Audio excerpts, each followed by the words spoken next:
Hello, everybody. My name is Anne.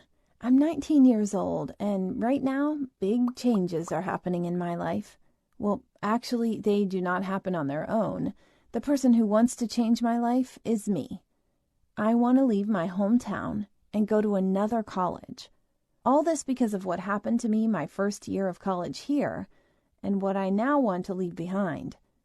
I'd be glad to say that this is a story about love, but no. This is a story about how I was used in a polyamory relationship and thrown away when I was no longer needed.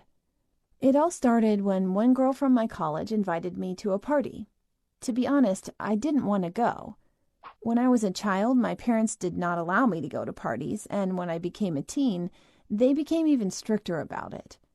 But I decided that I had to start one day, so this time I accepted the invitation. Having virtually no party experience, I always feel very nervous and uncomfortable at parties, and this one was no exception. Everybody was having fun, but I was just dreaming of going home as soon as possible. But suddenly, Roger approached me. We did not know each other in person, but of course I knew him. Everybody knew him. He was in his second year. He was a really handsome guy, and all the girls were crazy about him. Although they did not cherish any expectations, Roger had been dating a beautiful Olivia since high school. They went to this college together, and from that time on, they were sort of an inseparable star couple. But this time, Roger was alone, and for some reason he started talking to me. At the beginning of our conversation, I could not say a word, at first from surprise and then from embarrassment. But suddenly I realized that Roger was really just talking to me. He was neither flirting with me nor teasing me. On the contrary, he was kind of sad. He said that his girlfriend Olivia was sick and that he didn't want to have fun at this party alone. Then I admitted that I was dreaming of getting out of there as soon as possible. In short, we left together, and Roger also walked me home. We chatted along the way, well, like we were friends. It was very strange. But the even stranger thing was that the next day at the college, he approached me again. He said hi, and we carried on with the conversation we had when we walked away from the party together. And since that day, we started meeting and talking as if we were buddies. It was strange, and it made me feel very tense. It seemed to me that there was something false about this whole situation. You see, I'm just not used to the fact that someone would be sincerely interested in me.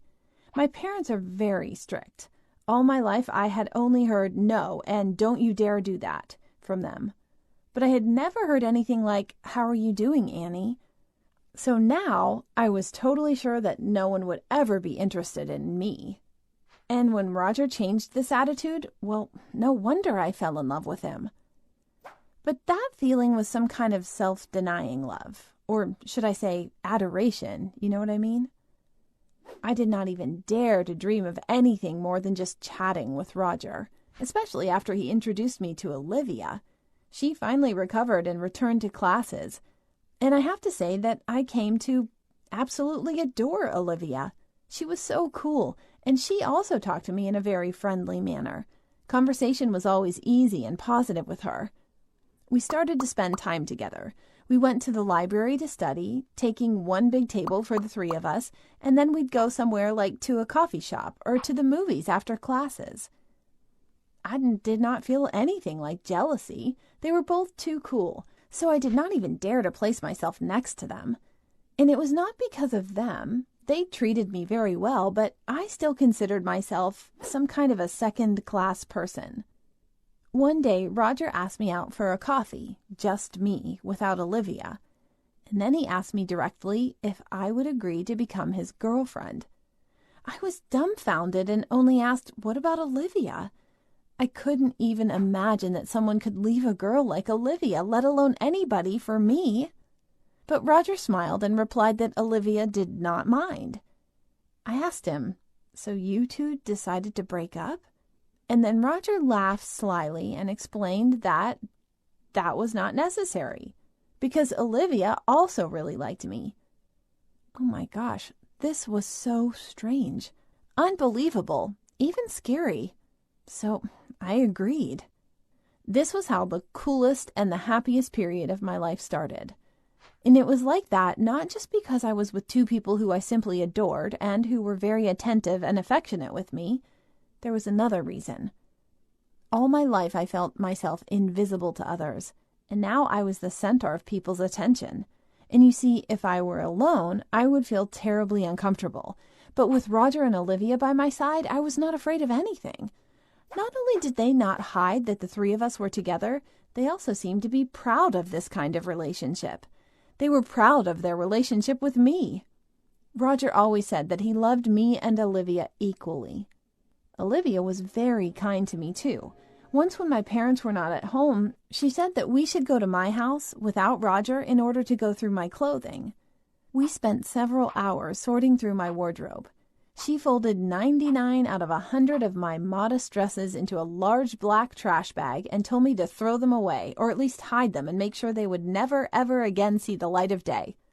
When all that was left of my wardrobe was a pair of blue jeans, she wrinkled her nose and said that they were okay, but for them, we urgently needed to buy at least a couple of branded t-shirts. I had money which I had saved for a trip to Washington, D.C. I really wanted to see the Lincoln Memorial.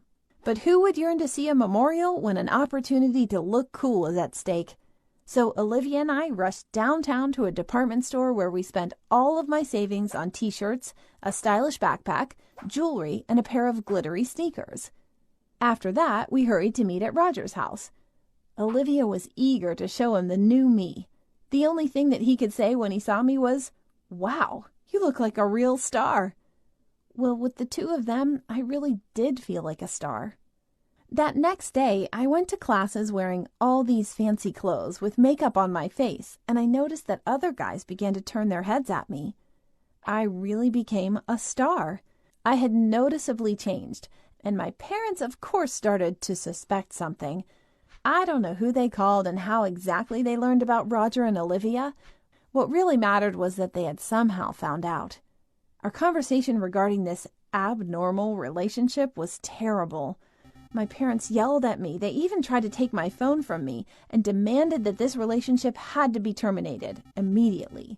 And I do not know who was more surprised, them or me, when I refused to obey them. I said that I had the right to be with those who really loved me, with those who were really interested in me. And if it did not suit them, I could just leave home, where, in fact, I was never really needed. And how do you think my parents answered me? They said, "Okay, you're already an adult, do as you wish." And that was it. The conversation was over. I think that even a few months ago, their indifference would have simply killed me. But at that moment, I felt nothing but freedom and happiness. I looked at my watch. I was already late for a meeting with my dear beloved friends, and I literally ran to the place where we were meeting. I ran and thought that I should probably suggest to Roger and Olivia that we should move in together and live happily ever after. It would be so cool. But when we finally met, and I wanted to hug them, they gently pulled away from me, and Roger said that he had some news for me. We had to break up. It was like all at once I lost the ground under my feet. How? Why? What happened? Roger was silent, and then Olivia started talking, and told me pretty dryly that everything was very simple. Roger and her had been together for 6 years, and wanted to try something new in their relationship. At first, Olivia thought she liked it, but then she realized that she did not. And although Roger was ready to continue with this relationship, she was tired of pretending that everything was fine just to please him. I looked at Roger, and he said that he was sorry, but of course, there was only one possible choice for him: to stay with Olivia. And in order not to annoy her, he would like to completely cut off all communication with me. Just turned around and walked away. I just walked away. I would prefer not to talk about how painful it was and how I was literally killed by all of this. I think you can imagine. But the worst thing was that, considering the state I was in, I had nowhere to hide. It seemed to me that the entire college was in a constant discussion about my relationship with Roger and Olivia and how it had ended. And there was more to it. No matter what I did, no matter where I went, I realized that people were talking behind my back about how Roger and Olivia kicked me out of their little game. It did not matter whether all these people laughed at me or sympathized with me. They simply did not let me take a breath. But I realized that everything that has happened changed me. It made me stronger. It was true that I no longer felt any happiness, but the freedom that I felt when I told my parents that I myself would choose how I should live did not go away. And this is the end of my story. Now you know why I'm leaving for another city to attend another college, to start over from scratch. And I think I'm grateful to Roger and Olivia for these changes inside me.